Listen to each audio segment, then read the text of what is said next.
Tonight on Studio 12 News, getting clipped for a cure. Police remind you to stay safe this Halloween. And in sports, duty calls for 4 generals.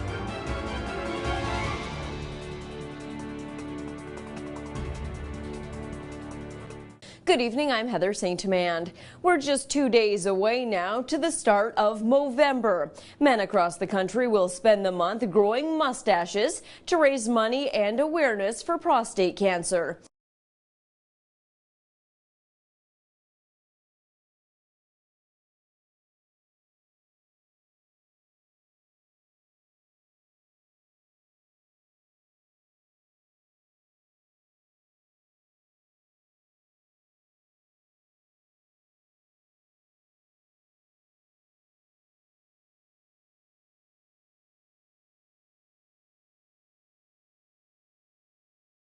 We have a very strong bond. My dad was in the military, so I moved around a lot growing up, and I have one older sister, and I find the fact that we had to move so many times, having my sister there, you know, we'd always have to go to different schools, and we would have to meet new people, and even though it was tough, we had each other, so we were never alone. So I think, you know, a lot of families grow up and stay in the same house growing up, but where we traveled and moved all over Canada, I think it really made us stronger.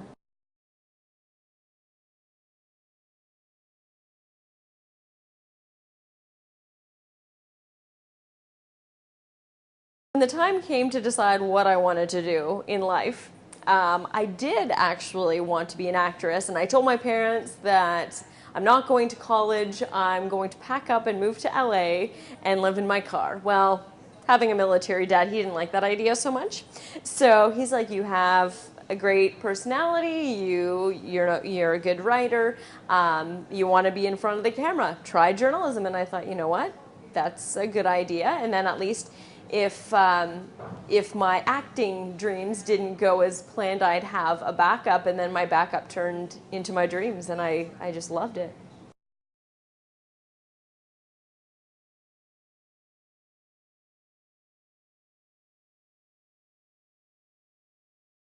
I think every day I wake up and it's something new, each and every day. You know, I come to work and, you know, you could start working on a certain story and then news breaks and you never know where you're going to end up. And I think that keeps me going, and I couldn't even imagine working anywhere else in some other field, because this is just what I'm meant to do. It's something new every day. You meet, my favorite part is meeting interesting people each and every day. I couldn't ask for anything better.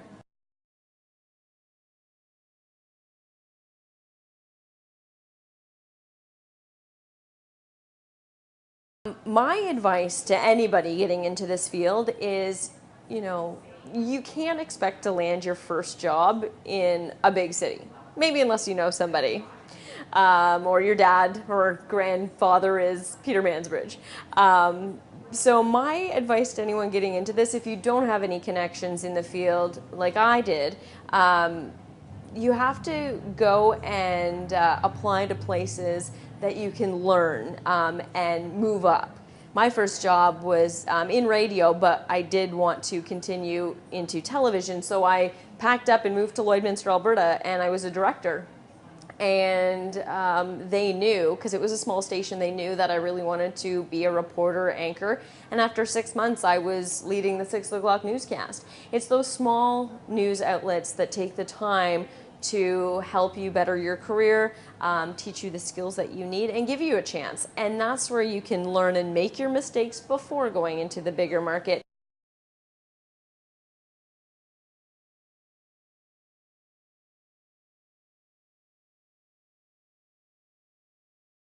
I find that I engage with the community in some aspect every day, whether they're just watching me on television delivering the news.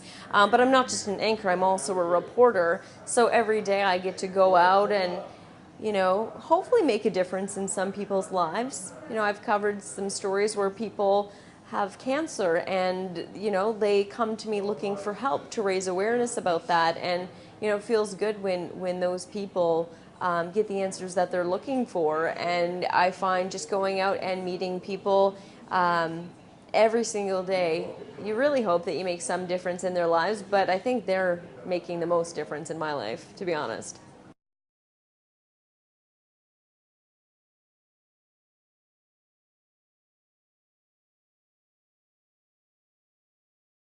Make sure you have to stay on top of your current events. You have to know what's going on. And we are a local station, so what's happening in Toronto or a bigger city, you can take that story, but how do you make it local? How do you localize that story? So you stay on top of everything, and then, as I said, working for a local television station here in Oshawa, you want to take those bigger stories and localize them so it means something to the public here, and it differentiates us from the bigger markets, which separates us.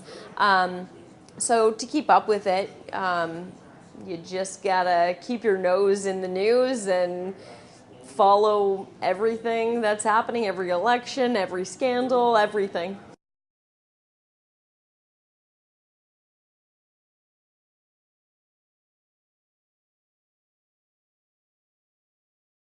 The ups far outweigh the negatives, that's for sure. The ups, you get to meet new, interesting, exciting people every day. And like I said, you can wake up every day and not know what is in store for you. It's amazing. Some days you're covering a fire, some days you're covering some sad stories, but then other days you can cover something that'll just even change your life. I can't say enough positive things about this industry.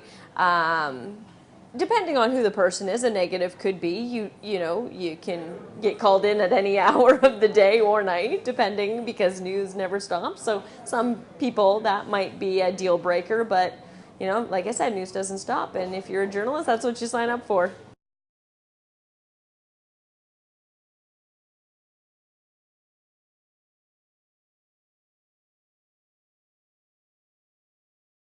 People expect to land their first job in Toronto or a big market, but I didn't know Peter Mansbridge or Lloyd Robertson to get that job, to get a little bit of help. So what I did was I decided to go to a smaller market to start, Lloydminster, Alberta, Newcap Television, and I started as a director. I was a little scared because I didn't know if I could break in and become an anchor or reporter, but they take the time to know you. That's where you can make your mistakes and learn and grow.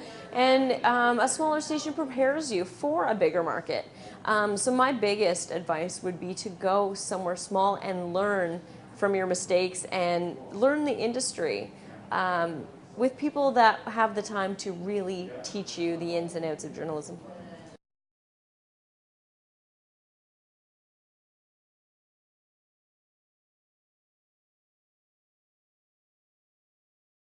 Sometimes I come in and I know I have a 10 o'clock event that I have to go cover, and then breaking news happens. So really that's a hard question because every day is different. If things do go according to plan, I come in. I'm also the assignment editor, so I make sure I have a story along with my fellow reporters. I'm also the lineup editor, so I make sure the show's timed out, we have enough content for the day, and I write copy stories, news releases. And then I usually go out and do my story, and then I come back and I write it and I edit it, and then make sure everybody else's stories are good to go. And then I get makeup and hair done, and then I do it myself. And then not a diva yet. And then when it comes around 4 o'clock, then that's usually when we tape the show.